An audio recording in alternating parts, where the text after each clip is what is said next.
آسمان پر اب بھی مکمل چاند پوری آب و تاب سے جگمگا رہا تھا، جس کی سرد دودھیا روشنی گھنے جنگل کو دو حصوں میں تقسیم کرتے اس راستے کو اجاگر کر رہی تھی جہاں ایک بے حس و حرکت وجود نم بھری مٹی پر بکھرا پڑا تھا۔ گہری رات کی ہولناک خاموشیوں میں کسی جانور تک کی آواز بھی نہیں ابھر رہی تھی۔ ہیشم، ہیشم! دور کہیں سے یکایک کوئی اسے پکار رہا تھا۔ ہیشم، وہ جگنو ہیں، ان کے پیچھے مت بھاگو ورنہ جنگل میں گم ہو جاؤ گے۔ خضرا نے ہنستے ہوئے اس کے ننھے وجود کو اپنے مہربان باہوں میں تھام لیا تھا۔ موم، آپ میرے ساتھ ہیں تو میں کیسے گم ہو سکتا ہوں، میرا پیارا بیٹا؟ خضرا کی ہنستی آواز گہرے سناٹوں میں دور تک پھیل رہی تھی۔ کھلتی آنکھوں کے ساتھ وہ ایک جھٹکے سے اٹھ بیٹھا تھا۔ چہار سمت اس کی وحشت زدہ آنکھوں نے دیکھا، وہی ہو کا عالم تھا۔ نہ خضرا تھی نہ جگنو، وہ گم ہو چکا تھا۔ وہ جانتا تھا، اسے یاد آ گیا تھا، اسے اپنی جلتی آنکھوں میں نمکین پانی اترتا محسوس ہو رہا تھا۔ دھندلائی آنکھوں سے اس نے اپنے پیر کو دیکھا، اپنی جیکٹ جو اس نے جنگل میں اندھا دھند بھاگنے کے دوران زخموں پر باندھ لی تھی، وہ جیکٹ بھی اب خون سے تربتر ہو چکی تھی۔ بمشکل اپنے نیم جاں وجود کو کھینچتے ہوئے اس نے قریبی درخت کے تنے سے پشت لگا لی، بے بسی سے اپنے دائیں بائیں اور سامنے پھیلے راستوں پر نگاہ ڈالتے ہوئے وہ فیصلہ نہیں کر پا رہا تھا کہ کس راستے پر جائے۔ ہر راستہ اسے موت کی تاریکیوں میں جاتا دکھائی دے رہا تھا، قدموں میں سکت باقی نہیں رہی تھی، پیر کی اذیت اسے مزید نڈھال کر رہی تھی۔ اعصاب بس پائی اختیار کر چکے تھے، بے کسی اور بے بسی عروج پر تھی کہ اچانک جنگل کے پر اسرار ہولناک سناٹے میں اسے کچھ آوازیں سنائی دیں۔ وہ بری طرح چونک اٹھا۔ اس نے آوازوں کی سمت کا تعین کرنے کی کوشش کی تو نگاہ سامنے جاتے کچے راستے پر ٹھہر گئی۔ وہ آوازیں گھنٹیوں کی آوازیں تھیں، گھنٹیوں کی جلترنگ بکھیرتی آوازیں اب زیادہ واضح ہو رہی تھیں۔ جو کچھ اس جنگل کے بارے میں اس نے سن رکھا تھا اور جس اندروناک حادثے سے گزر کر وہ یہاں نیم مردہ حالت میں پڑا تھا، اس کے بعد وہ اس جنگل سے کسی بھلائی کی امید بالکل نہیں رکھ سکتا تھا۔ اسے کسی غیبی مدد یا معجزے کی توقع نہیں تھی۔ خوف کا حاوی ہونا فطری تھا۔ جیسے جیسے گھنٹیوں کی آواز تیز ہو رہی تھی، اسے اپنی موت بھی قریب آتی محسوس ہو رہی تھی۔ تنے کا سہارا لیتا وہ بہت مشکل سے اپنے ایک پیر پر اٹھا تھا۔ نظریں سامنے راستے پر ساکت تھی، جس کے دونوں جانب اونچے گھنے درختوں کے سلسلے تھے اور خودرو گھنی جھاڑیاں۔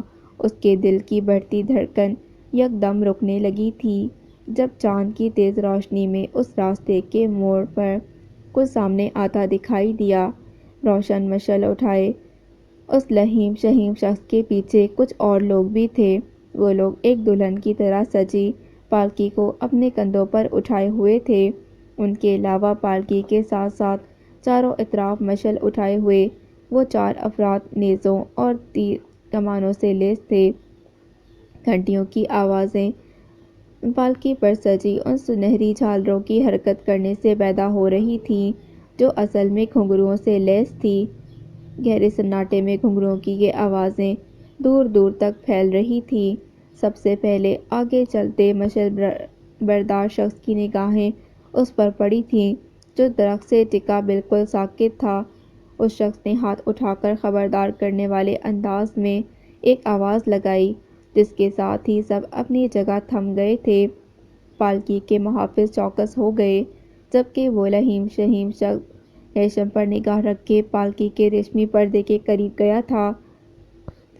گفت و شنید ہو رہی تھی۔ یقیناً وہ محافظ ہیشم کی موجودگی سے پالکی کے اندر چھپی شخصیت کو آگاہ کر رہا تھا۔ کچھ لمحوں بعد پالکی بردار افراد نے اپنے کندھوں سے پالکی کو اتار کر ذرا نیچے کر دیا۔ ریشمی پردے ہٹا کر پالکی سے اترنے والی وہ عورت ہیشم کی طرف متوجہ تھی۔ محافظ سے کچھ بات کرنے کے بعد اس عورت نے پالکی کے پردوں کے درمیان منہ کر کے کسی کو مخاطب کیا۔ دور سے ہیشم کو یہی اندازہ ہوا، یقیناً پالکی میں کوئی خاص شخصیت بھی موجود تھی۔ کچھ پل گزرے تھے، جب چادر میں سکڑی سمٹی عورت نے بڑے احترام سے سہارا دیکھ کر اس شخص کو پالکی سے باہر آنے میں مدد دی تھی۔ سرخ رنگ کے زرق برق لباس میں ملبوس نقاب پوش وہ ایک دراز قامت عورت تھی۔ سونے کے تاروں سے کاڑھے گئے نقش و نگار سے مزین ایک بھاری چادر اس عورت کے سر سے شانوں تک آ رہی تھی۔ ہیثم سانس روکے بالکل ساکت اور سن تھا۔ اسے کچھ سمجھ نہیں آ رہا تھا کہ یہ سب حقیقت تھا یا پھر اس کی نظر کا دھوکہ، یا پھر وہ اپنا ذہنی توازن کھو چکا ہے۔ نقاب پوش سرخ لبادے میں ملبوس عورت نے روشن مشعل ایک محافظ سے لی تھی اور پھر دھیرے دھیرے قدم اٹھاتی تنہائی ہیثم کی سمت بڑھ گئی۔ گہرے سناٹے اب قریب آتی اس عورت کے وجود پر سجے زیورات کی مدھم کھنکھناہٹیں بخوبی سنائی دے رہی تھیں۔ گہرے سناٹے میں اب قریب آتی اس عورت کے وجود پر سجے زیورات کی مدھم کھنکھناہٹیں بخوبی سنائی دے سکتی تھیں۔ خوشبوؤں کی لپیٹیں اس کے ارد گرد تھیں جو چند قدم کے فاصلے پر رک گئی تھیں۔ مشعل میں بھڑکتی آگ کی روشنی میں ہیثم کو اس کی پریشانی کا کچھ حصہ اور بڑی بڑی سیاہ آنکھیں دکھائی دے رہی تھیں۔ ان آنکھوں میں ہیثم کو عجیب سی چمک نظر آئی۔ خوف کی ایک سرد لہر ہیثم کی ریڑھ کی ہڈی میں سرایت کر گئی۔ اس کی آواز بند تھی اور آنکھیں خوف اور وحشت سے پھٹ رہی تھیں۔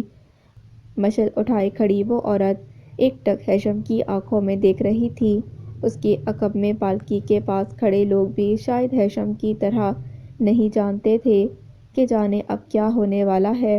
یکدم اس عورت نے مشعل ہیثم کے چہرے کے قریب کی۔ آگ کی حدت سے بلکہ جھپکنا تو دور ہٹنے کی کوشش میں وہ دھڑام سے نیچے گرا اور اگلے ہی پل زخموں سے چور پیر کو پکڑتا اذیت سے چیخ اٹھا تھا۔ عورت نے پلٹ کر دیکھا تو چاروں محافظ اور وہ دوسری عورت دوڑے ہوئے قریب آ گئے۔ شاید ڈر اور خوف سے بلکہ جھپکنا بھول گیا تھا۔ انسان ہے، کوئی دوسری مخلوق نہیں۔ زخمی ہے، اسے پانی پلاؤ۔ اس عورت کی نرم آواز میں تشویش بھی نمایاں تھی۔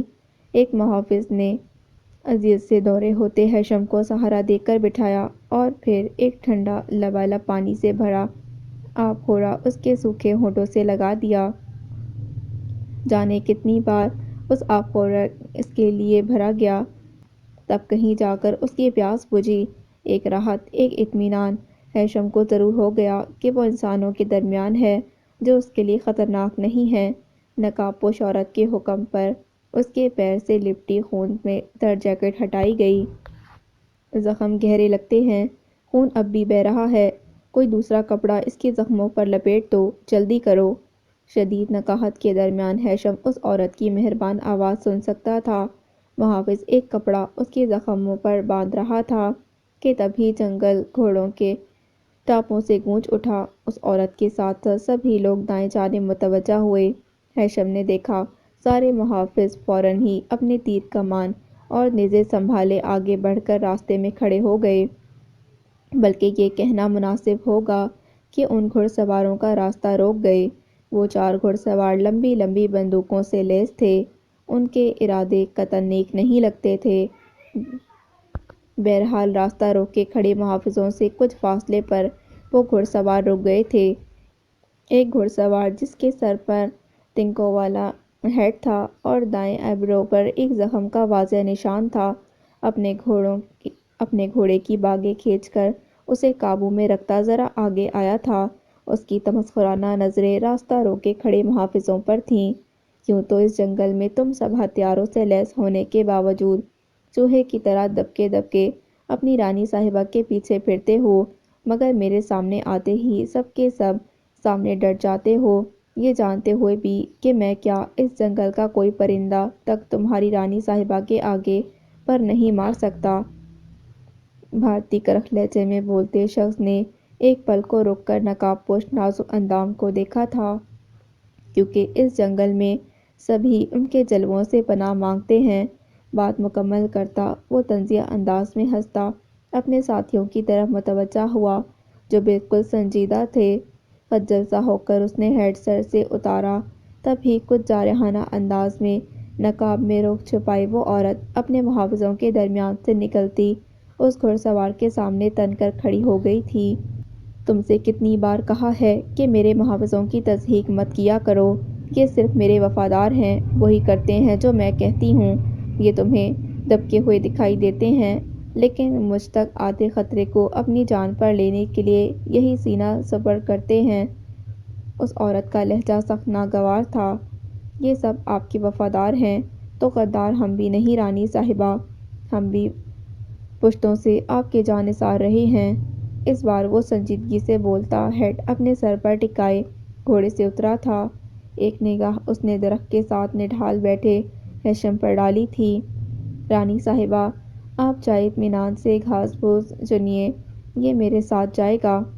ہرگز نہیں، وہ یکدم مشتعل ہوئی تھی۔ یہ وہ نہیں جو تم سمجھ رہے ہو۔ یہ تمہارے دشمن کا مہمان نہیں، ایک بھٹکا انسان ہے، شدید زخمی ہے۔ کیا ثبوت ہے کہ یہ ریاست کے نام نہاد غدار سلطان کا منظور نظر نہیں؟ میری بات کی سچائی کا بھی ثبوت چاہیے تمہیں؟ ہیرو کی طرح جگمگاتی آنکھوں میں حیرت اور بے یقینی ابھری تھی۔ ہاں، سلطان کا ہر منظور نظر بزدلی کا نمونہ ہے، سلطان کی طرح۔ اس کا کوئی مہمان حفاظتی اقدامات کیے بغیر یہاں تمہارے ہتھے چڑھنے نہیں آئے گا۔ آنکھوں میں دھول جھونکنے کے لیے یہ دشمن کی کوئی چال بھی تو ہو سکتی ہے۔ وہ درمیان میں بول اٹھا تھا۔ اگر ایسا ہے تو سچ مجھ سے چھپا نہیں رہے گا اور نہ ہی تم سے۔ فی الحال یہ ایک زخمی اور قابل رحم انسان ہے اور اسے مدد کی ضرورت ہے، وہ قطعی لہجے میں بولی تھی۔ ٹھیک ہے رانی صاحبہ، لیکن اس شخص سے مجھے باخبر رکھیے گا، اس میں آپ کی ہی بھلائی ہوگی۔ تم مجھے دھمکی دے رہے ہو؟ ہاں، میرے خاندان نے آپ کے آباء و اجداد کی وفاداری آخری حد تک نبھائی ہے، میں آپ کو دھمکی دینے کی گستاخی کیوں کر سکتا ہوں؟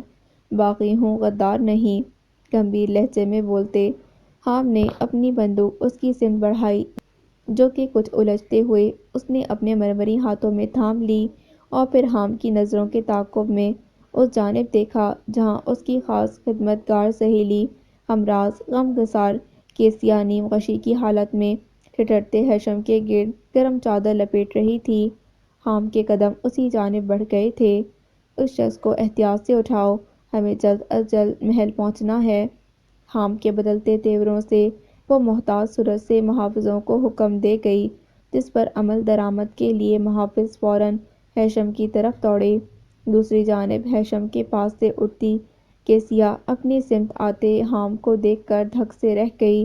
سراسیمہ ہو کر اس نے اپنی مہربان اور قابل احترام ہستی کو دیکھا، جو ہاتھ کے اشارے سے اسے مطمئن اور خاموش رہنے کی ہدایت کر رہی تھی، مگر حام کے تنے ہوئے تاثرات اور آنکھوں میں اپنے لیے غصے اور نفرت کے شرارے دیکھتی وہ ہر بار کی طرح اس بار بھی بے دم اور خوفزدہ ہو رہی تھی۔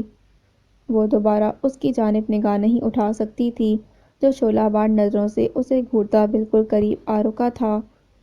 قاتل عیار سلطان اعظم کی مشیر خاص عرف غدار اعظم شمل کی ایک کیا 100 اولادیں بھی ہوتیں تو مجھ پر ان کا بھی قتل واجب ہوتا۔ صرف زجان کی وجہ سے تو اب تک سانس لے رہی ہے، مگر یاد رکھنا زجان کو سانپ پالنے کا شوق ہے، مجھے نہیں۔ جس دن تو میرے ہتھے لگ گئی، 4 ٹکڑوں میں تجھے تشتری میں سجا کر تیرے باپ کو بطور تحفہ پیش کروں گا۔ خونخوار لہجے میں وہ اسے مخاطب تھا، جو نیچے نگاہ کیے ساکت کھڑی سفید پڑ گئی۔ سلگتی نظریں اس پر سے ہٹاتا وہ تیز قدموں سے چلتا، رکے بغیر زجان سے اپنی بندوق کو سیدھا جا کر گھوڑے پر سوار ہو گیا۔ گردن موڑ کر کیسیا نے سر پٹ دوڑتے جاتے گھڑ سواروں کی طرف دیکھا اور پھر زجان کے وقار پر بوجھل قدموں سے اس کی سمت بڑھ گئی۔ دلہن کی طرح سجی پالکی کے اندر بکھری خوشبوؤں میں ریشمی سانسوں کی حدت اور گرمی بھی شامل تھی، مگر دوشیزاؤں کے علاوہ پالکی میں ایک اور نفس کا اضافہ ہو چکا تھا۔ کیسیا زجان کے برابر کسی سوچ میں گم افسردہ بیٹھی تھی، جبکہ سامنے ہی مخملی نشست پر ہیشم کا ہم شکل سمایا بے سدھ تھا۔ جسم کو گرمی پہنچتے ہی وہ ارد گرد سے غافل ہو گیا تھا، ورنہ اس جیسے بھرپور قد و قامت کے مرد کے لیے یہ نشست ناکافی اور بہت مضحکہ خیز تھی۔ پالکی کے اطراف میں چلتے محافظوں کی مشعلوں کی زرد روشنی پالکی کے اندر ریشمی پردوں سے چھن چھن کر بکھر رہی تھی۔ زجان کی جگر جگر کرتی آنکھیں ہیشم کے زرد چہرے پر ساکت تھیں۔ اس کا چہرہ کسی گہری نیند سوئے معصوم بچے کی طرح پاکیزہ اور مقدس دکھائی دے رہا تھا۔ زجان، ایک بات مجھے سمجھ نہیں آئی۔ کیسیا کی مدھم آواز نے اس کی محویت کو توڑا تھا۔ یہ اجنبی تو بیچارہ دور سے بھی مجھے ایک انسان ہی دکھائی دے رہا تھا، پھر آپ کو اس کے انسان ہونے پر شک کیوں تھا؟ کیسیا کے سوال پر اس نے گہری سانس بھرتے ہوئے دوبارہ ہیشم کے چہرے پر نگاہیں جما دی تھی۔ کیسیا، ہر الجھن کو سلجھانا ضروری نہیں ہوتا۔ کچھ حقیقتیں مخفی رہیں تو اچھا ہوتا ہے، ورنہ ایک کے بعد ایک پردے اٹھانے کے تجسس میں دل دماغ کے بھٹکنے کا خدشہ بڑھ جاتا ہے۔ بس اتنا یاد رکھو کہ اس جنگل میں چرند پرند اور باغیوں کے علاوہ بھی بہت کچھ ہے جو اہل نظر سے چھپ نہیں سکتا۔ میری الجھن کو دور کرنے اور میرے سوالوں کے جواب دینے کے لیے دادا جان میرے ساتھ تھے، اور تم جانتی ہو وہ کتنے عالم فاضل انسان تھے۔ میں بہت چھوٹی تھی تب سے ہی وہ جب جڑی بوٹی پھول پودوں کے حصول اور مراقبے کے لیے جنگل میں آتے مجھے اپنے ساتھ رکھتے تھے۔ میں نے جو سیکھا ان سے سیکھا، جو نظر پائی ان سے ہی پائی، مگر سب کچھ بس اتنا ہی جتنا کہ ضروری تھا میرے لیے ان کی نگاہ میں۔ میرے ان گنے چنے محافظوں کو لگتا ہے کہ یہ اس تاریک جنگل میں میری حفاظت کر رہے ہیں، مگر سچ تو یہ ہے کہ اس جنگل میں تم سب کی حفاظت کی ذمہ داری مجھ پر عائد ہوتی ہے۔ تم سے پھر یہی کہوں گی کہ تجسس بھرے سوال کر کے خود کو اور مجھے مشکل میں نہ ڈالا کرو۔ وہ دھیمے مدھم لہجے میں اسے سمجھانے والے انداز میں تنبیہ بھی کر رہی تھی۔ میں شرمندہ ہوں زجان، آئندہ احتیاط کروں گی۔ کیسیا ندامت سے سر جھکاتی یہی بول سکی تھی، جبکہ زجان چند لمحوں تک خاموشی سے اس کے اترتے چہرے کو دیکھتی رہی۔ حام نے آج پھر تمہاری دل آزاری کی، پھر تمہیں دکھ پہنچایا۔ صرف تمہاری وجہ سے میں تمہارے ساتھ اس کا گستاخانہ رویہ برداشت کرنے پر مجبور ہوں۔ زجان کے لہجے میں تعصب تھا۔ وہ حق بجانب ہے۔ میرا باپ اس کے دشمنوں میں شامل ہے جنہوں نے اس کے خاندان کو ختم کرنے میں کوئی کسر نہیں چھوڑی۔ سب ہی کچھ تو چھین لیا تھا۔ اپنے باپ کے ڈھائے گئے ظلم و ستم کا کچھ حساب مجھے بھی تو دینا ہوگا۔ کیسیا کے بجھے لہجے میں سوگواری بھی تھی۔ ایسا مت کہو، وہ جانتا ہے کہ تم مجھے کتنی عزیز ہو، اور یہ بھی کہ تم میری ہی نہیں اس کی بھی وفادار ہو، مگر وقت کے زخموں نے اسے زہریلا اور سرکش بنا دیا ہے۔ تمہیں دیکھ کر زہر اگلنے اور سرکشی دکھانے سے وہ باز نہیں آ سکتا۔ اسی لیے تم سے کہتی ہوں، جنگل میں میرے ساتھ مت آیا کرو۔ آپ کو محل سے باہر جنگل میں کھلی فضا میں آزادی سے گھومنے اور خوش دیکھنے کا یہی تو ایک موقع ہوتا ہے۔ کیسے ساتھ نہ آؤں؟ آپ جانتی ہیں کہ میں آپ کو بس خوش دیکھنا چاہتی ہوں۔ کیسیا کے لہجے میں اس کے لیے محبت ہی محبت تھی، اور حام کو بھی۔ زجان نے اس کے آخری جملے میں اضافہ کیا تھا جس پر وہ سر جھکاتی کچھ بول نہ سکی تھی۔ تبھی زجان چونک کر اس کی طرف متوجہ ہوئی جو غفلت میں کچھ بڑبڑا رہا تھا۔ اس کے ساتھ کیسیا نے بھی بغور سننے کی کوشش کی تھی۔ لزا موم، لزا موم، وہ بے ہوشی میں سسکتی آواز میں بڑبڑا رہا تھا۔ مشعلوں کی زرد روشنی میں زجان کو اس کی بند آنکھوں کے کونوں سے شفاف قطرے پھسلتے دکھائی دیے۔ ان قطروں کو دیکھتے ہوئے زجان کو لگا اس کا اپنا دل بھی قطرہ قطرہ پگھل رہا ہے۔ تبھی پالکی کو لگنے والے ہلکے سے جھٹکے کی وجہ سے ہیشم کے سر کا توازن اور زاویہ بگڑا۔ کیسیا بروقت خود کو سمیٹتی ایک طرف سکڑ گئی، جبکہ زجان کو اتنا بھی موقع نہ ملا کہ سنبھلتی۔ وہ عادتاً دو زانوں بیٹھی تھی۔ ہیشم کا سر لڑھکتا اس کے زانوں پر ہی آ ٹھہرا۔ کیسیا نے دنگ نظروں سے زجان کی گود میں رکھے سر کو اور پھر زجان کو دیکھا۔ اگلے ہی پل وہ زجان کی تنبیہی نظروں کے باوجود دونوں ہاتھ منہ پر رکھے اپنی ابلتی ہنسی کو روکنے کی ناکام کوشش میں بے حال ہو رہی تھی۔ بوڑھے دوشین کی نظریں دروازے کی طرف نظر آتے خوش باش منظر کا جائزہ لے رہی تھیں، جہاں لارا بڑی محبت کے ساتھ یشب اور لارین کو الوداع کہہ رہی تھی۔ یقیناً وہ دونوں باہر گھومنے پھرنے کی غرض سے جا رہے تھے۔ انہیں رخصت کر کے واپس آتی لارا کے چہرے سے کچھ دیر پہلے والی مسکراہٹ اور حلاوت غائب ہو گئی تھی۔ آتش دان کے قریب کرسی پر بیٹھتے ہوئے اس نے اون اور سلائیاں سنبھال لی تھیں۔ میں سوچ رہی ہوں کہ کھل کر یشب سے لورین کے سلسلے میں بات کروں۔ عنقریب اسے واپس جانا ہے۔ ہو سکتا ہے کہ وہ خود سے کوئی بات کرنے میں جھجک محسوس کر رہا ہو۔ لارا نخوت زدہ انداز میں بولی تھی۔ اتنی پذیرائی ملنے کے بعد وہ کس بات سے اب جھجک سکتا ہے؟ دوشین کے تلخ لہجے پر لارا نے آئیبرو چڑھا کر اسے دیکھا تھا مگر حیرت انگیز طور پر خاموش رہی تھی۔ میں جانتا ہوں تمہیں لورین کا بہتر مستقبل عزیز ہے، اسی لیے یشب پر مہربان ہو، لیکن وہ تمہاری بیٹی کے ساتھ کتنا مخلص ہے اس بات کا اندازہ ہفتے دو ہفتے میں نہیں لگایا جا سکتا۔ تمہیں لورین کے لیے یشب پر بھروسہ کرنے میں جلد بازی کا مظاہرہ نہیں کرنا چاہیے۔ تو اور کون اس قابل ہے یہاں جس سے اپنی پھول جیسی بیٹی کے لیے میں آنکھیں بند کر کے بھروسہ کروں؟ لارا تنک کر بولی، یہاں تو بس تم جیسے ٹٹپنجیے ملیں گے یا پھر اس حابل جیسے لفنگے جسے تمہاری کرم و جلی مرجان نے اپنے پیچھے لگا رکھا ہے۔ مرجان کو درمیان میں مت لاؤ، سچ تم بھی جانتی ہو اور میں بھی، حابل برا لڑکا نہیں ہے۔ بہرحال میں بس یہ کہنا چاہتا ہوں کہ عجلت نہ کرو، یشب ابھی یہیں رہے گا۔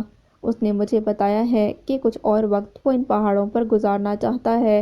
اس کا ارادہ ہے کہ جانے سے پہلے وہ اپنے ماں باپ کو بھی یہاں بلائے گا سیر و تفریح کی غرض سے۔ ہو سکتا ہے وہ خود یا اپنے ماں باپ کے ذریعے لورین کے معاملے پر بات کرے، یہ زیادہ اچھا ہوگا، ورنہ جو تمہیں بہتر لگے وہ کرو۔ یہ تو اچھا ہے کہ اگر اس کے ماں باپ بھی یہاں آ جائیں، ساری باتیں ان کے سامنے ہو جائیں گی۔ تم نے مجھے پہلے یہ اہم بات کیوں نہ بتائی؟ خلاف توقع لارا قائل ہونے والے انداز میں بولی۔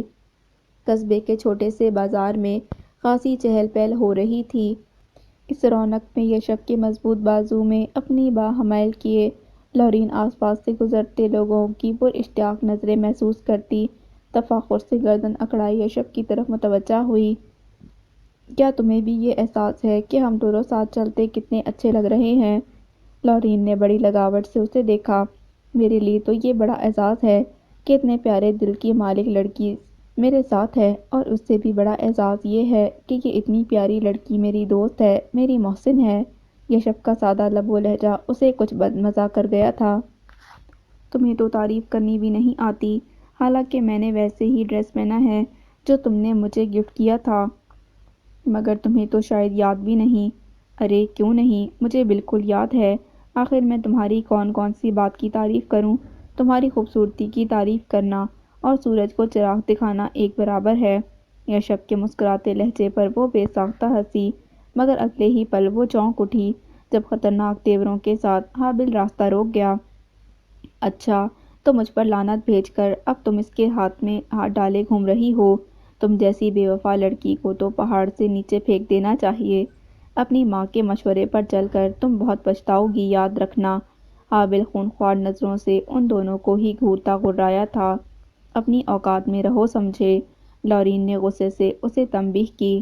لورین، یہ کون ہے؟ یشب نے حیرت سے پوچھا۔ بتاؤ اب اپنے اس باگڑ بلے کو کہ کون ہوں میں۔ حابل نے کھا جانے والی نظروں سے یشب کو بھی دیکھا تھا۔ یشب، تمہیں دکھائی نہیں دے رہا؟ یہ آوارہ سانڈ ہے، لورین کچا چبانے والے انداز میں حابل کو گھورتی بتا رہی تھی۔ سانڈ، وہ بھی چربی چڑھا؟ یشب نے ہنستے ہوئے مزید حابل کا پارا چڑھایا اور لورین کا ہاتھ پکڑے آگے بڑھ گیا۔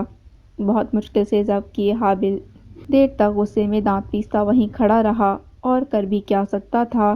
اپنی دکان کی طرف واپس پلٹتے ہوئے اس کی نگاہ سبزیاں چنتی مرجان پر پڑی۔ تن فن کرتا اس کے سر پر جا پہنچا تھا۔ ان دونوں نے مل کر مجھے بے عزت کیا، مذاق اڑایا میرا۔ وہ غصے میں بھرا بول رہا تھا۔ مگر میں یہ سب تمہیں کیوں بتا رہا ہوں؟ تمہیں کیا پرواہ میری بے عزتی ہو یا میرا تماشا بنے؟ حابل، پرواہ تمہیں ہونی چاہیے اپنی عزت نفس کی۔ ان دونوں کا راستہ روک کر تم نے کیوں موقع دیا ان کو اپنا تماشا بنانے کا؟ سبزیاں الٹتی پلٹتی وہ اطمینان سے بولی تھی۔ تو اور کیا کرتا، بزدلوں کی طرح ان کا منہ تکتا، یا تمہاری طرح یہاں سبزیاں چھانٹ لیتا غیرت کو مار کر وہ بھڑکا تھا۔ سبزیاں تو میں چھانٹ چکی، تازہ تازہ، ذرا یہ ککڑی چیک کر کے دیکھو، اس میں کڑواہٹ تو نہیں؟ مرجان اپنی ہی بولے گئی، جس پر حابل کو تنگے ہی لگ گئے۔ ککڑی کے 2 ٹکڑے کر کے اس نے مرجان کے ہاتھ پر پٹک دیے تھے۔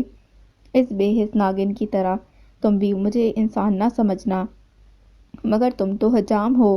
مرجان نے سنجیدگی سے اس کے غصے کو مزید ہوا دی۔ یہ لو اور لو۔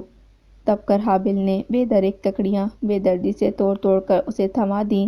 ان ککڑیوں کی قیمت اس سے ہی لینا، یہ بھی باگڑ بلے کی طرفدار ہے۔ جاتے جاتے حابل نے سبزی فروش کو ہدایت دی، جو خشمناک نظروں سے اسے ہی گھور رہا تھا۔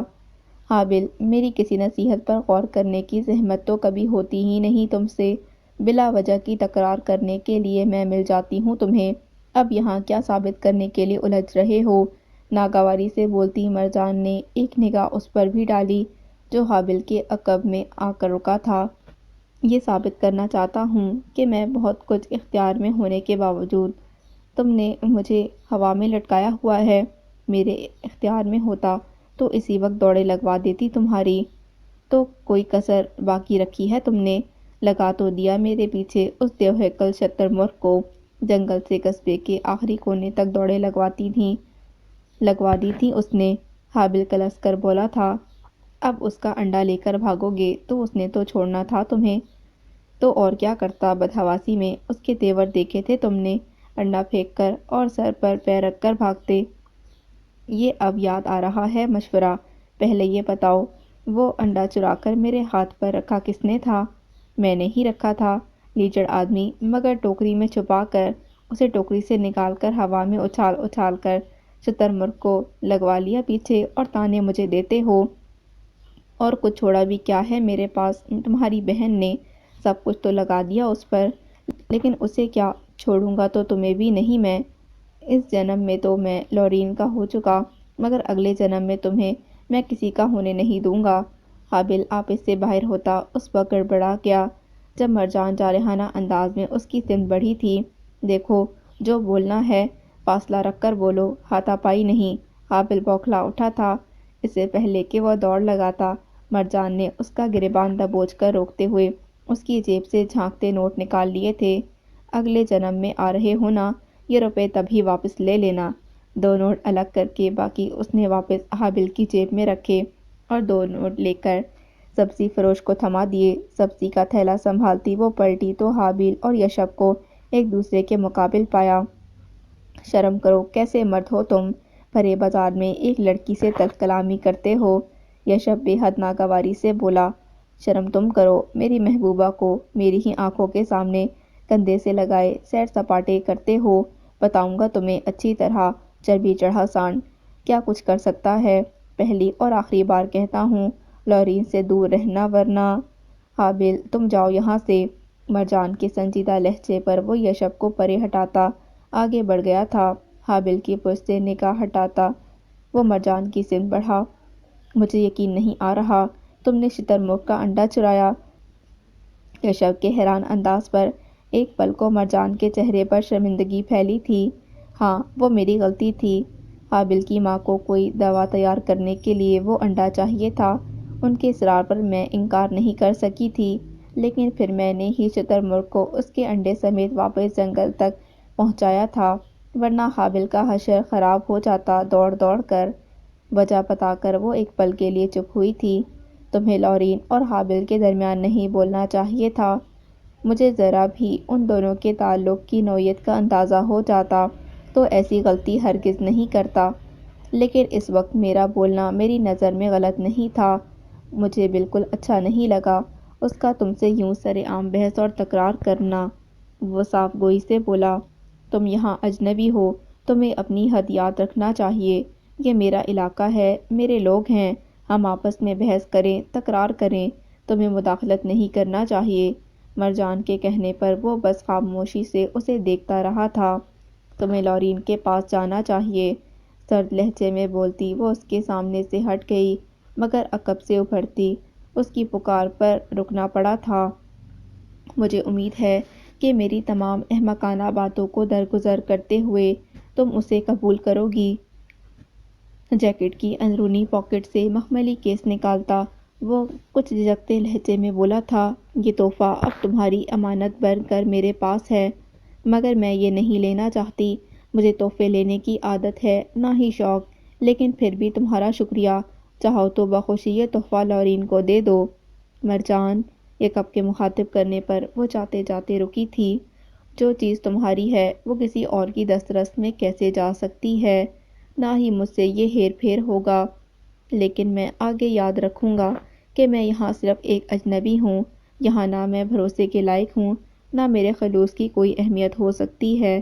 میری نظر میں قابل رشک تو حابل ہے، اس سے زیادہ اہم اور کون ہو سکتا ہے کہ جس کی جیب سے بلا جھجک تم روپے نکال سکتی ہو۔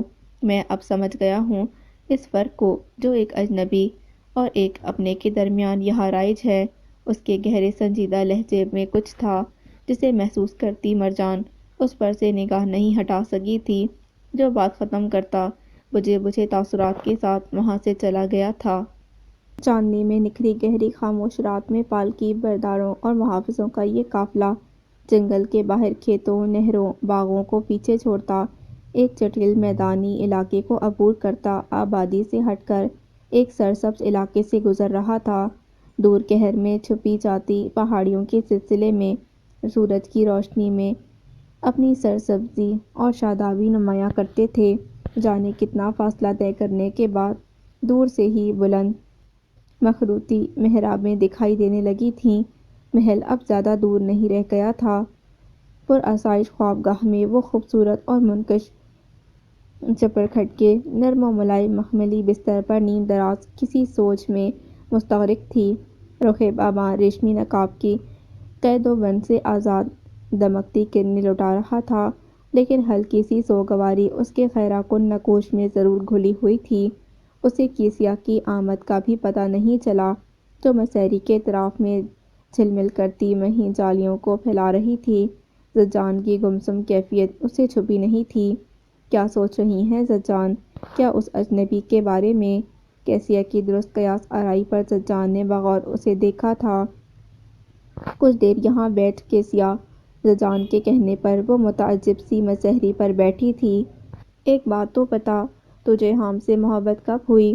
غیر متوقع سوال نے کیسیا کو ایک پل کے لیے ساکت کیا۔ اگلے ہی پل وہ سرخ ہوتے چہرے کے ساتھ سر جھکا گئی تھی۔ پتہ نہیں زجان، شاید ہمیشہ سے میرے دل میں اس کی محبت ہے، یا پھر شاید تب ہی جب میں اور حام محل کے باغ میں آپ کے ساتھ کھیلا کرتے تھے۔ کتنا اچھا وقت تھا وہ! کاش میرے باپ نے آپ کے چچا کے ساتھ اور اپنے ہی جیسے غداروں کے ساتھ مل کر شب خون نہ مارا ہوتا۔ گزری باتوں کو دہرا کر کیوں مجھے اور خود کو اداس کرتی ہے؟ حام کے ذکر پر تو ہمیشہ اپنے باپ کی غداری کو یاد کر کے ملول ہو جاتی ہے۔ زجان نے اسے ٹوکا تھا۔ وہ نفرت بھی تو مجھ سے میرے باپ کی غداری کی وجہ سے کرتا ہے، پھر کیسے بھول جاؤں اس کڑے سچ کو؟ کیسیا بجھے لہجے میں بولی تھی۔ یہ جانتے ہوئے بھی کہ وہ تجھ سے نفرت کرتا ہے، یہ جانتے ہوئے بھی کہ وہ موقع ملتے ہی تیرے باپ سے پہلے تجھے قتل کر دے گا، یہ جانتے ہوئے بھی کہ بدلے کی آگ میں وہ تیرے خاندان کے ان لوگوں کو جو تیرے باپ کے حامی تھے ان کو موت کی نیند سلا چکا ہے، پھر بھی تیرے دل میں اس کی محبت کم نہیں ہوتی۔ زجان نے کھوجتی نظروں سے اسے دیکھا تھا۔ ہرگز کم نہیں ہوتی۔ اس نے جو کیا بے وجہ نہیں کیا، وہ تو خود ظلم کا شکار ہوا ہے۔ یہ تو آپ بھی جانتی ہیں کہ وہ برا نہیں ہے، حق پر ہے، اسی لیے تو آپ کے دل میں اس کے لیے نرمی ہے۔ بے شک وہ اپنی نفرت میں مجھے قتل بھی کر دے، مگر میرے دل میں اس کی محبت کم نہیں ہو سکتی۔ کیسیا کے دھیمے لہجے کو سنتی وہ مسکرائی تھی۔ تو پھر آج مجھے بتا، تیری نظریں کیسا پاتی ہیں اسے؟ یہ تو میں لفظوں میں بیان نہیں کر سکتی زجان، بس اتنا کہہ سکتی ہوں کہ اس جیسا شاندار مرد کوئی دوسرا ہو ہی نہیں سکتا۔ شرمیلی مسکان لبوں پر سجائے کیسیا بولی تھی، کل تک تو میں بھی تیری اس بات پر آنکھیں بند کر کے یقین کر لیتی کہ حام جیسا کوئی دوسرا ہو ہی نہیں سکتا۔ زجان کی بات پر وہ چونکی تھی۔ کل تک یقین کر لیتی، مگر آج نہیں، ایسا کیوں زجان؟ کیسیا شرارت سے اٹھلائی۔ ویسے مجھے رشک آ رہا ہے اس اجنبی پر جس کے سر کو آپ کی گود میں جگہ ملی۔ وہ پہلا ایسا مریض ہے جسے آپ نے اپنے ہاتھوں سے دوا پلائی، اس کی مرہم پٹی میں بھی شامل ہوئیں اور اس کے خون سے اپنے ہاتھ بھی آلودہ کر ڈالے، یہاں تک کہ اس کے لیے بستر بھی اپنے ہاتھوں سے لگایا۔ کیسیا کے معنی خیز انداز پر وہ خاموش رہی تھی۔ میں آپ کو اندر تک جانتی ہوں زجان، یقیناً وہ کوئی عام شخص نہیں۔ آپ کی نظروں سے دیکھوں تو وہ زخموں سے چور اجنبی صنم کدے میں سجا کوئی تراشا حسین دیوتا دکھائی دیتا ہے، وہ اس دنیا کا تو لگتا ہی نہیں۔ چہکتی ہوئی کیسیا اس کی ترچھی نظروں پر کھلکھلا اٹھی تھی۔ زجان، جنگل میں جب میں اس پر گرم چادر ڈال رہی تھی تو وہ اس طرح مجھ سے ڈر گیا جیسے میں انسان نہیں، یا پھر وہ پہلی بار انسانوں کے درمیان آیا ہو۔ کیسیا محظوظ ہوتی بتا رہی تھی، جب انسان ہر طرح سے ٹوٹا پھوٹا ہو تو کیا مرد کیا عورت، وہ انسان اپنے سائے کو دیکھ کر بھی سہم جاتا ہے۔ زجان کسی گہری سوچ کے درمیان بولی تھی۔ زجان، آپ اس کے بارے میں کیا سوچ رہی ہیں؟ کیسیا نے کریدا تھا۔ یہی کہ اسے ہمدردی اور سہارے کی ضرورت ہے۔ اس کی دیکھ بھال کی ذمہ داری اب تم پر ہے کیسیا۔ وہ ہوش و ہراس میں آ جائے تو اس سے معذرت کر لینا کہ ہمارے لیے ممکن نہیں تھا کہ اس کے شایان شان قیام گاہ کا بندوبست کیا جاتا۔ تم جانتی ہو مہمان خانے میں اسے پہنچانا خطرناک ہے۔ سلطان اعظم کو بھنک بھی لگ گئی کہ وہ جنگل میں ہمیں ملا ہے تو باغیوں کے شبے میں اسے قید کر لیا جائے گا۔ اسے سمجھا دینا اور تسلی بھی دینا کہ اس کے صحت یاب ہونے کے بعد بحفاظت اسے یہاں سے روانہ کر دیا جائے گا۔ آپ بے فکر ہو جائیں، میں دل اور جان سے یہ ذمہ داری پوری کروں گی۔ وہ آپ کا مہمان ہے، میرے ہوتے ہوئے کوئی اس کا بال بھی بیکار نہیں کر سکتا۔ کیسیا نے اسے یقین دلایا تھا۔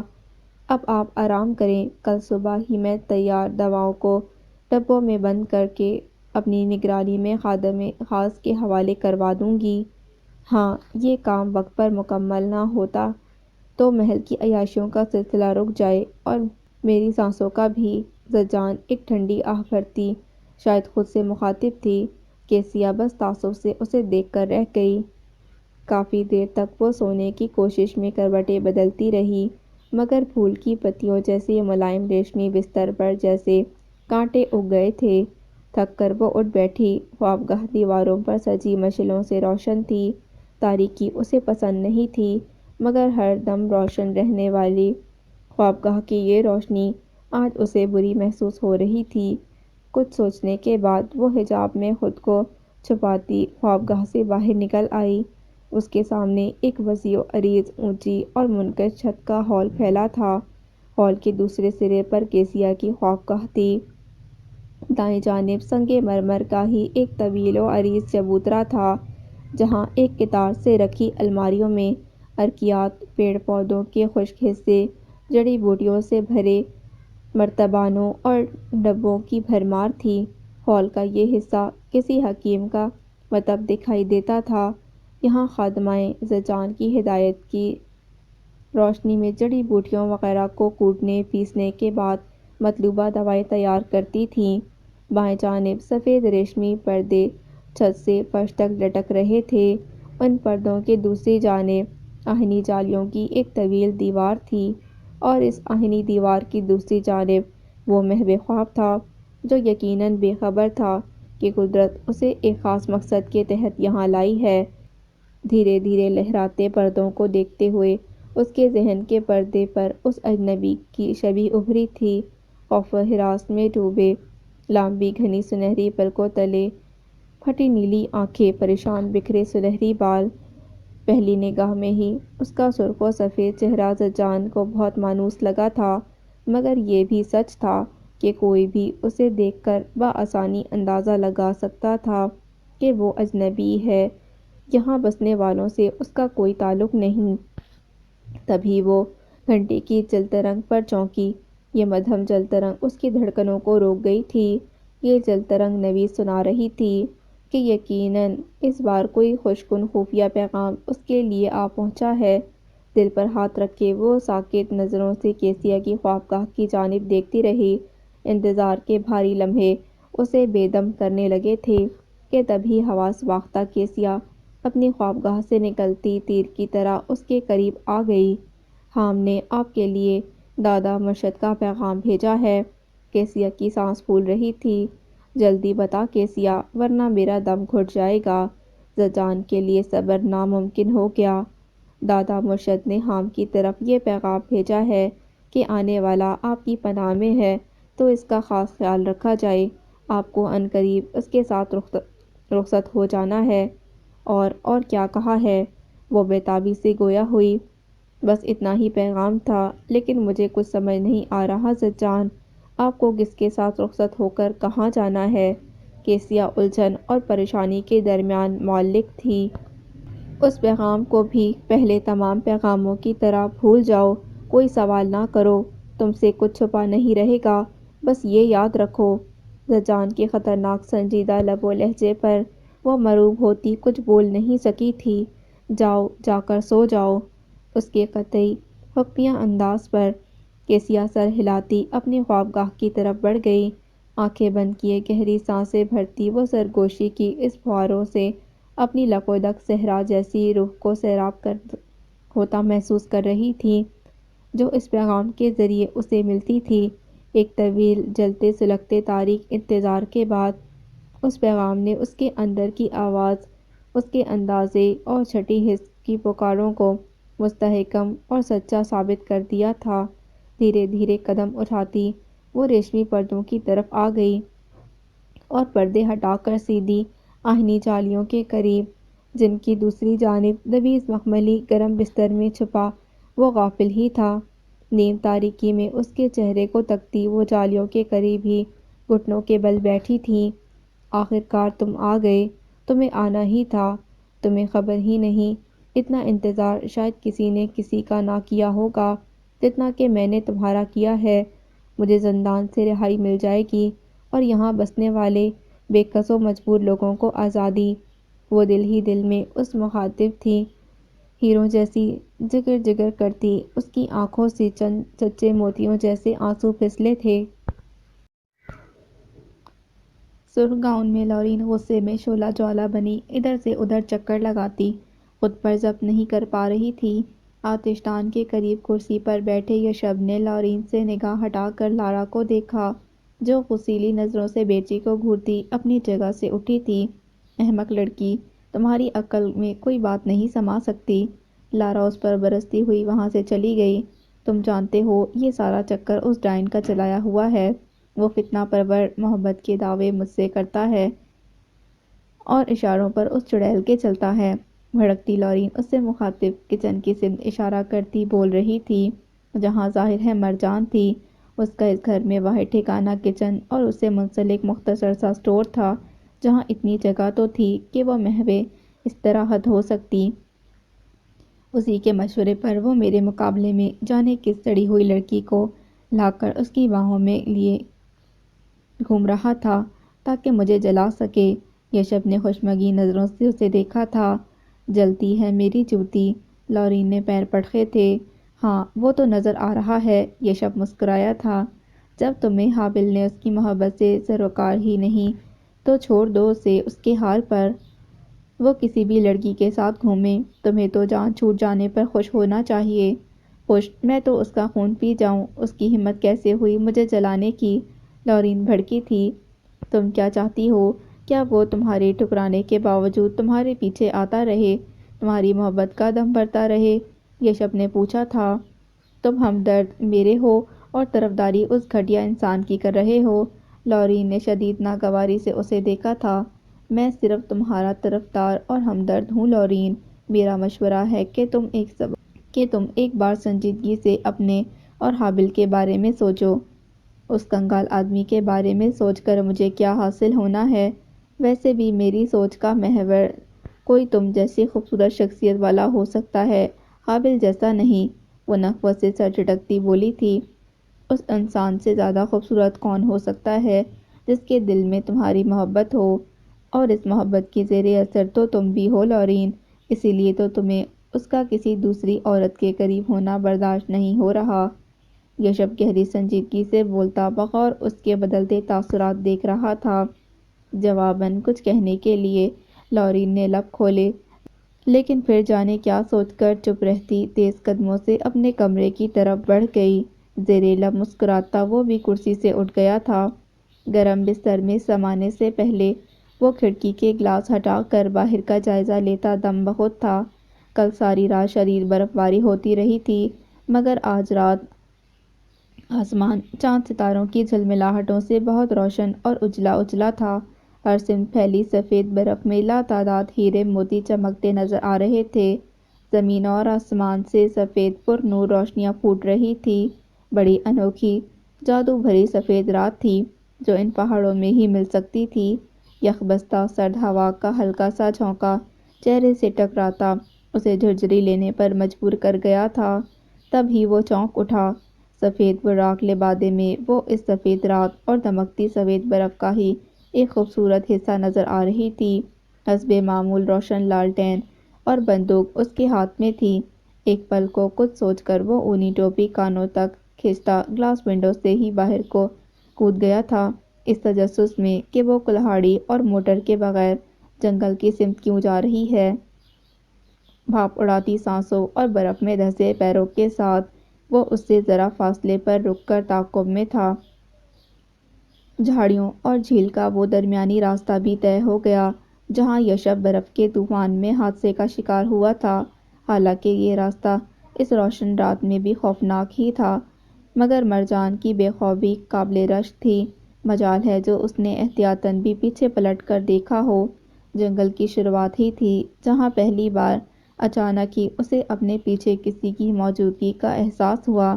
شاید ایسا اسی لیے ہوا کہ یشب نے درمیانی فاصلہ ختم کر دیا تھا، کیونکہ وہ چاہتا تھا مرجان اس کی موجودگی سے واقف ہو جائے۔ تم یہاں تک کیوں آ گئے ہو؟ وہ حیرت اور ناگواری سے پوچھ رہی تھی۔ الجھنوں کو سلجھانے کوئی مناسب موقع ملتا ہے بات کرنے کا نہ تم سے؟ یشب بولا تھا۔ کیسی الجھن؟ یہی کہ تم قیمتی پتھروں سے میرے لگاؤ کے بارے میں کیسے جانتی ہو؟ میرے پاس تمہارے کسی سوال کا جواب نہیں، چلے جاؤ یہاں سے۔ ناگواری سے بولتی وہ واپس پلٹ رہی تھی کہ یشب نے سرعت سے اس کا بازو پکڑ کر اپنے سامنے کیا تھا۔ میرا ہاتھ چھوڑو ورنہ۔ غصے میں چیختی وہ اس وقت خاموش ہو گئی جب یشب نے ایک جھٹکے سے بندوق اس سے چھین کر دور اچھال دی تھی۔ ارادے کیا ہیں تمہارے؟ مرجان نے کھا جانے والی نظروں سے اسے دیکھا تھا۔ ارے کی بات چھوڑو، وہ تو 6 رکھنے پڑیں گے۔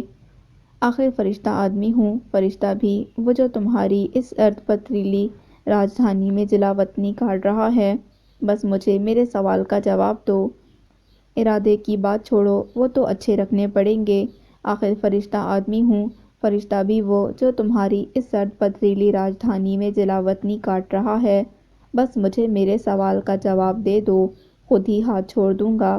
مسکراتی نظروں سے اسے دیکھتا وہ بول رہا تھا، جو غصے میں انگارہ ہوتے چہرے کے ساتھ ہاتھ اس کی آہنی گرفت سے نکالنے کی کوشش میں لگی تھی۔ کیوں توانائی ضائع کر رہی ہو؟ نہیں چھڑوا سکو گی؟ بے ساختہ ہنستے ہوئے یشب نے بروقت بچاؤ کے لیے اس کا دوسرا ہاتھ بھی پکڑ لیا تھا۔ کیا فائدہ ہوا اب؟ 2 سوالوں کے جواب دینے پڑیں گے۔ اس کی بھپری صورت سے لطف اٹھاتا وہ مزید ہنسا تھا، مگر درمیان میں ہی اس کی ہنسی کا گلا کسی نے گھونٹ دیا۔ غصے میں بھپری مرجان یوں اچانک اس کے بدلتے تاثرات پر چونکی، اس کی نظروں کے تعاقب میں متوجہ ہوئی، اور اگلے ہی پل اس کے تاثرات بھی یشب سے مختلف نہیں رہے تھے۔ کچھ فاصلے پر وہ خون خوار نسیم سفید بھیڑیا اپنی غراہٹوں سے خبردار کر گیا تھا کہ وہ حملے کے لیے تیار ہے۔ سن کھڑی مرجان کو بس یہ دکھائی دیا کہ بھیڑیا چھلانگ لگا کر اڑتا ان پر ہی آ رہا ہے۔ اس کے ساتھ ہی اسے اپنا وجود ایک مضبوط گرفت میں ہوا میں معلق ہوتا محسوس ہوا۔ ہوش اس لمحے آیا جب وہ یشب کے ساتھ بھربھری برف پر گری۔ ایک لمحے کا بھی وقت ضائع کیے بغیر یشب اسے بھی ساتھ کھینچتا پیروں پر کھڑا تھا۔ سامنے ہی بھیڑیا، جو برف پر پھسلتا چلا گیا، غراہٹوں کے درمیان اچھل کر واپس پلٹتا دوبارہ حملے کے لیے تیار کھڑا تھا۔ بھیڑیا کتنی تیز رفتاری سے آ رہا ہے یہ دیکھنے کا وقت نہیں تھا۔ برق رفتاری سے مرجان کا ہاتھ گرفت میں لیے وہ ایک جانب دوڑتا چلا گیا۔ مرجان کے لیے بہت مشکل ہو رہا تھا اپنے بھاری لباس کی وجہ سے یشب کے قدموں کا ساتھ دینا۔ بھیڑیے کے تیوروں اور اپنے خوف نے اس کا دماغ معاف کر دیا تھا، لہٰذا اس نے خود کو یشب کے سہارے پر ہی چھوڑ دیا، لیکن اسے پتہ نہیں تھا کہ یہ سہارا اسے اپنے ساتھ گڑھے میں ہی لے جائے گا۔ اندھا دھند برف پر دوڑنا یوں بھی مشکل تھا، اور پھر برف میں چھپے کسی پتھر نے اپنا کام دکھایا تھا۔ بری طرح لڑکھڑاتا وہ گڑھے کی ڈھلوان سے نیچے آتا، منہ کے بل برف پر گرتا فوراً ہی اٹھنے کی کوشش میں تھا کہ پیچھے گری آتی مرجان کا وجود دھپ سے اس کی پشت پر گرتا واپس اس کا چہرہ برف میں اتار گیا۔ سرعت سے قدموں پر اٹھتی مرجان نے وحشت زدہ نظروں سے اوپر گڑھے کے دہانے پر کھڑے سفید بھیڑیے کو دیکھا۔ اس دوران یشب بھی چہرے پر برف جھاڑتا اٹھ کھڑا ہوا تھا۔ سب تمہاری وجہ سے ہوا ہے، نہ تم مجھ سے دست درازی کرتے نہ وہ یوں حملہ کرتا۔ مرجان غصے اور پریشانی میں اس پر برسی تھی۔ تم یہ کہنا چاہتی ہو کہ اگر میں ہاتھ باندھے مودبانہ تمہارے سامنے کھڑا ہوتا تو وہ ہم پر حملہ نہ کرتا، یشب نے طنزیہ لہجے میں کہا۔ وہ درندہ ہے، اسے حملہ کرنے کے لیے کسی وجہ کی ضرورت نہیں۔ تم جیسے باہر سے آنے والے لوگ ان جانوروں کو درندہ بننے پر مجبور کرتے ہیں۔ اسے نظر آ گیا تھا کہ مجھے تم سے خطرہ ہے، اسی لیے وہ بپھر کر حملہ آور ہوا، اور نہ اس سے تو روز صبح شام میرا سامنا ہوتا رہتا ہے۔ ہیں کیا مطلب؟ تم جانتی ہو اسے؟ یعنی یہ مانوس ہے تم سے؟ مگر کیسے؟ یہ کیسے ہو سکتا ہے؟ یشب پر حیرت کا دورہ پڑا تھا۔ کیوں نہیں ہو سکتا؟ اس میں ایسی کیا انہونی بات ہے؟ تمہاری طرح یہ بھی مجھے جنگل میں بہت زخمی حالت میں ملا تھا۔ فرق صرف یہ تھا کہ تم ہٹے کٹے تھے اور یہ اس وقت چھوٹا سا کمزور بچہ جو اپنے کنبے سے بچھڑ گیا تھا۔ میں پابندی سے اس کے زخموں پر دوا لگاتی رہی، اس کے کھانے پینے کا خیال رکھتی رہی، بس تب سے ہی یہ مانوس ہو گیا۔ اگر ایسا ہے تو اس احسان فراموش کو سمجھاؤ کہ میں تمہارا دشمن نہیں ہوں، اور تم مجھے پہلے خبردار نہیں کر سکتی تھی کہ یہ تمہارا لے پالک ہے۔ خواہ مخواہ تمہیں اس سے بچانے کے لیے اس گھڑے میں آ گرا۔ اب کیا کروں، کچھ بتاؤ گی؟ مرجان کو اپنی سمت گھورتا پا کر وہ چلایا تھا۔ شانت اور خاموش کھڑے رہو، وہ کچھ دیر میں چلا جائے گا۔ مرجان نے دھیمی آواز میں اسے گھرکا تھا۔ اس کے تیور دیکھ کر تمہیں لگتا ہے کہ چیڑ پھاڑ کیے بغیر یہ جانے والا ہے؟ سوال اس نے مرجان سے کیا، مگر جواب اوپر سے آیا۔ سفید بھیڑیے کی غراہٹ نے اس کی زبان بند کر دی تھی۔ مرجان کی ناگوار نظروں پر وہ بس کان پکڑ کر رہ گیا۔ گڑھے کے دہانے پر بھیڑیا مسلسل ادھر ادھر گھومتا بے بس کھڑے یشب کو ہی اپنی خونخوار زد آنکھوں سے دیکھ رہا تھا۔ برف سے اٹے پیالہ نما اس گھڑے کی ڈھلوانی دیوار سے ٹیک لگائے کھڑی مرجان کی پریشانی بڑھنے لگی تھی۔ کچھ فاصلے پر کھڑے یشب نے کوفت سے ایک بار پھر سر اٹھا کر اوپر دیکھا، جہاں بھیڑیا بڑی مستقل مزاجی سے کھڑا تھا۔ مجھے خدشہ ہے کہ یہ گڑھے میں نہ کود آئے۔ ہمارے پاس کوئی ہتھیار نہیں ہے، اور نہ ہی ہم پلک جھپکتے ہی اس گھڑے سے نکل سکتے ہیں، یشب نے سرگوشیانہ لہجے میں مرجان کو مخاطب کیا تھا۔ برف سے اٹے پیالہ نما اس گھڑے کی ڈھلوانی دیوار سے ٹیک لگائے کھڑی مرجان کی پریشانی بڑھنے لگی تھی۔ کچھ فاصلے پر کھڑے یشب نے کوفت سے ایک بار پھر سر اٹھا کر اوپر دیکھا، جہاں بھیڑیا بڑی مستقل مزاجی سے کھڑا تھا۔ مجھے خدشہ ہے کہ یہ گڑھے میں نہ کود آئے۔ ہمارے پاس کوئی ہتھیار نہیں ہے، اور نہ ہی ہم پلک جھپکتے اس گڑھے سے نکل سکتے ہیں، یشب نے سرگوشیانہ لہجے میں مرجان کو مخاطب کیا تھا۔ نہیں، وہ اس گڑھے میں نہیں اترے گا، اسی لیے اب تک اوپر ہے۔ ادھر کوئی غیر معمولی سرگرمی نہ دیکھ کر وہ چلا جائے گا۔ غیر معمولی سرگرمی؟ یشب اپنی امڑتی مسکراہٹ چھپا نہیں سکا تھا۔ ویسے میرے خیال میں یہ جگہ کسی بھی غیر معمولی سرگرمی کے لیے مناسب نہیں، البتہ ٹھٹر کر مر جانے میں یہاں کوئی مذائقہ نہیں۔ یشب کے غیر سنجیدہ لہجے پر مرجان نے توجہ نہیں دی تھی۔ وہ اپنے دستانے میں قید ہاتھ سے بار بار اپنے بازوؤں کو سہلاتی کافی اضطراب میں دکھائی دے رہی تھی۔ کیا تمہیں چوٹ لگی ہے مرجان؟ یشب کو تشویش ہوئی۔ ہاں شاید، وہ غائب دماغی سے بولتی فکر مند بھی نظر آ رہی تھی۔ یشب چند لمحوں تک بغور اسے دیکھتا رہا۔ سفید براق میں کھدری بھاری سفید چادر سے سر اور شانے ڈھانپے وہ دل کے بہت قریب ہوتی محسوس ہوئی۔ اس کی پرکشش پاکیزگی دل موہ لینے والی تھی۔ یشب نے جب جب اسے دیکھا سب سے پہلے عقیدت اور احترام کے جذبے ہی اس کے لیے اپنے دل میں پائے۔ ایک بات کہوں تم سے؟ یشب کے سنجیدہ لہجے پر وہ چونک کر متوجہ ہوئی۔ پتہ ہے تم پہاڑوں کی وہ دوشیزہ ہو جس کے حسن اور شباب اور پاکیزگی کے پھول کی حفاظت ان پہاڑوں نے کی ہے۔ سنجیدگی سے مسکراہٹ کے ساتھ دھیمے لہجے میں بولتا وہ اسے حیران کر گیا تھا۔ میرا خیال ہے مجھے اس گھڑے سے نکلنا چاہیے۔ میری یہاں موجودگی سے اسے شاید یہی لگ رہا ہے کہ تم محفوظ نہیں ہو۔ چند لمحوں کی خاموشی کے بعد یشب نے کہا نہیں، یہ خطرہ منہ نہ لینا۔ مرجان نے فوراً کہا پھر تم یہاں سے نکلنا چاہو گی؟ یشب کے پوچھنے پر وہ تذبذب کا شکار ہوئی۔ کیا تم اس بھیڑیے سے خوفزدہ ہو؟ ظاہر ہے جب میں اس کی دیکھ بھال کرتی تھی تب یہ چھوٹا سا بے ضرر بچہ تھا اور اب یہ مجھ سے بھی زیادہ ہٹا کٹا مشٹنڈا ہو چکا ہے۔ یشب نے اس کا جملہ مکمل کیا تو وہ بس اسے دیکھ کر رہ گئی۔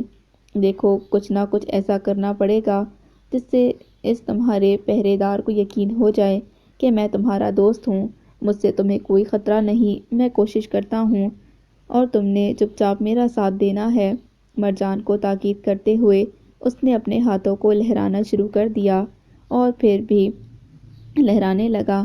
2 قدم آگے 2 قدم پیچھے، کبھی دائیں کبھی بائیں، ذرا اونچی آواز میں وہ کچھ گنگنا بھی رہا تھا۔ حیرت سے اسے دیکھتی مرجان نے ایک نگاہ اوپر سفید بھیڑیے پر ڈالی جو ایک جگہ رک کر ایک ٹک اسے ادھر سے ادھر ڈولتے گنگناتے یشب کو دیکھ رہا تھا۔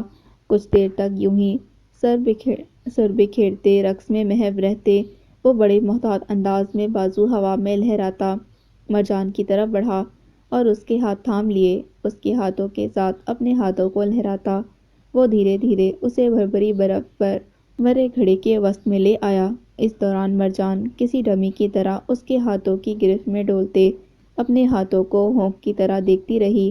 دیکھو میری قسمت کہ مجھے رقص کرنے کے لیے تمہاری دنیا میں محدود جگہ ہی ملی ہے، لہراتے ہوئے وہ گنگناتے لہجے میں ہی بولا جبکہ مرجان بس خاموش رہی تھی۔ اسے ساتھ لیے گھڑے کے دائرے میں گھومتے یشب نے چور نظروں سے اوپر دیکھا اور گنگنانا بھول گیا۔ بیڑا غرق وہ تو محفل جما کر بیٹھ گیا۔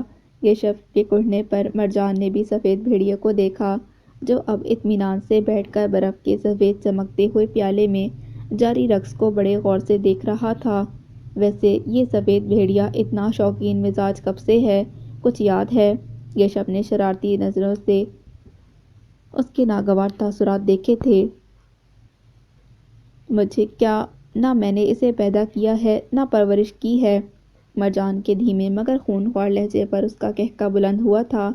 سنو تم میری پہلی ہم رقص ہو جو اتنی اکتاہٹ اور بیزاری سے مجھے دیکھتی ساتھ دے رہی ہے۔ قربان جاؤں سفید بھیڑیے کے۔ یشب اس کے تاثرات سے لطف اندوز ہو رہا تھا۔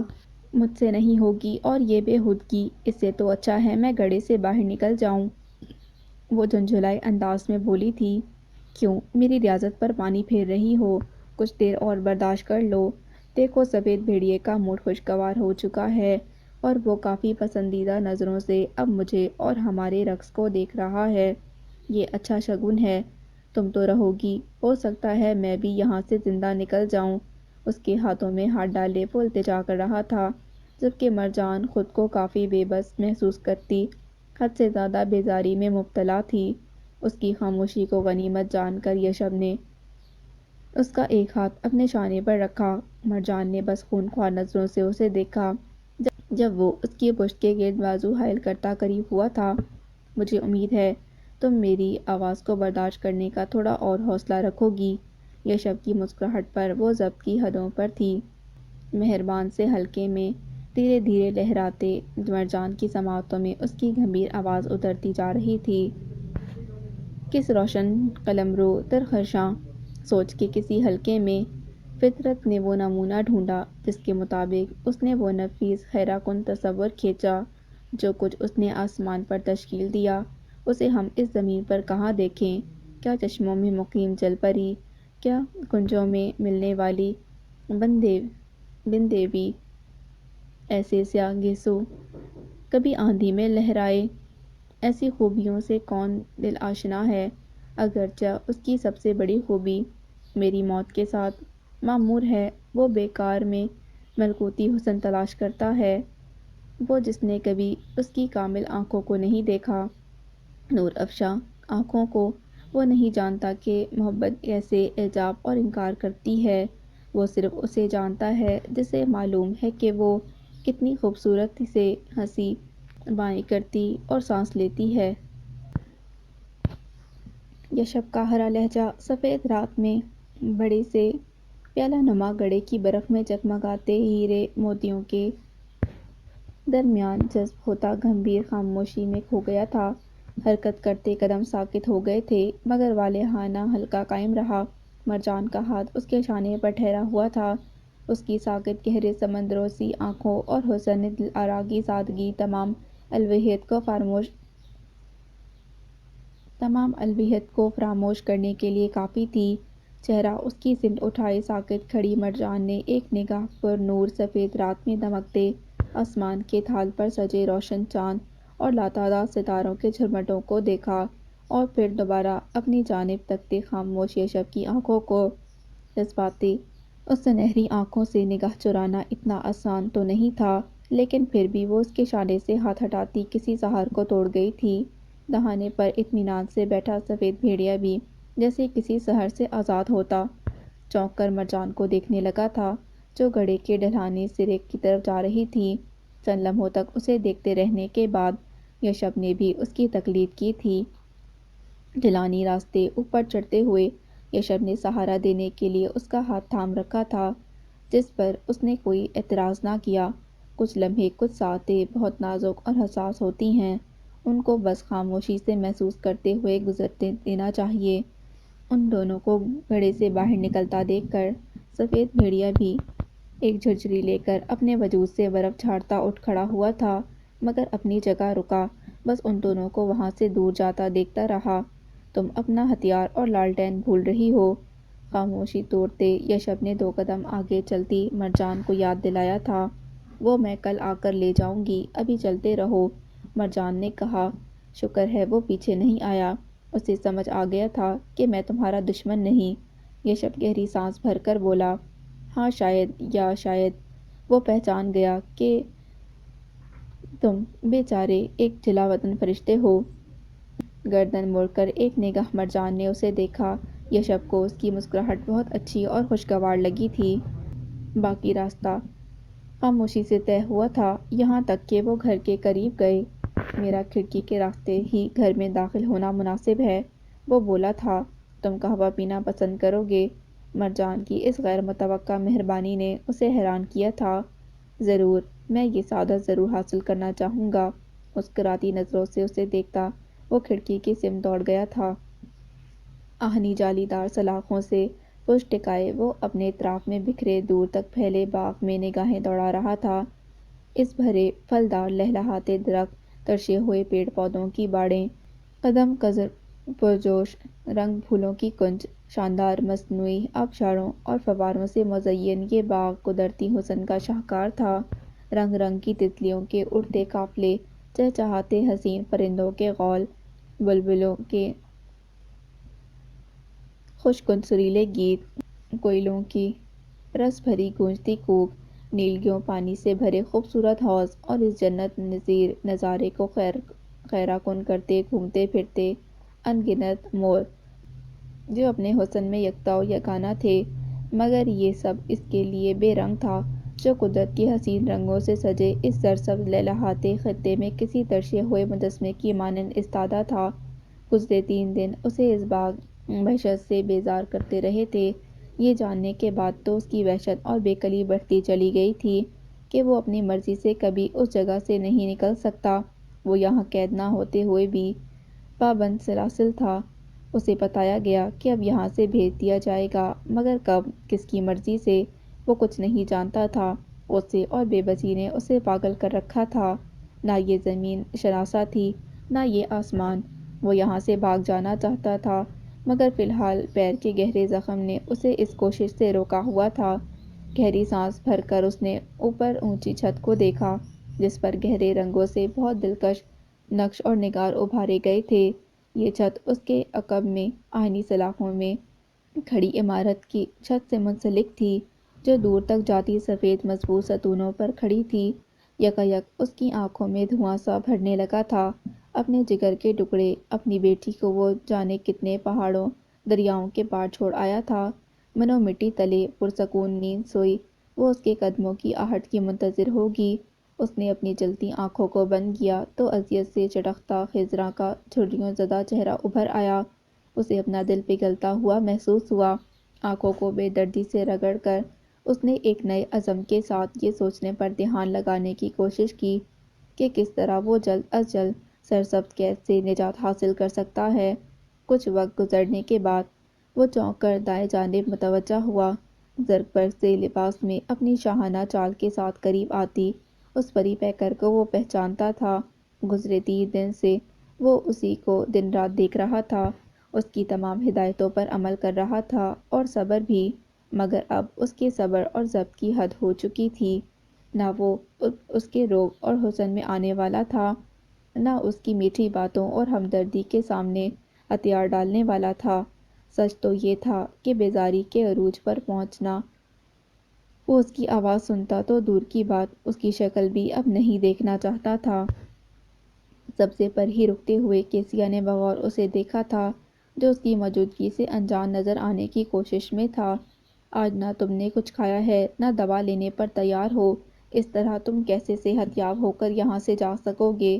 دیکھو، تم میرے لیے جتنا کچھ کر چکی ہو، اس کے لیے میں تمہارا احسان مند رہوں گا، لیکن اب میں تمہاری کوئی بات نہیں ماننے والا۔ مجھے ابھی اور اسی وقت یہاں سے جانا ہے۔ ہیشم کے قطعی فیصلہ کن لہجے پر وہ جھنجھوئی تھی۔ تمہیں یہاں تک رانی صاحبہ لائی ہیں، یہاں سے جانے کے لیے تمہیں ان کی مرضی کی ضرورت ہے۔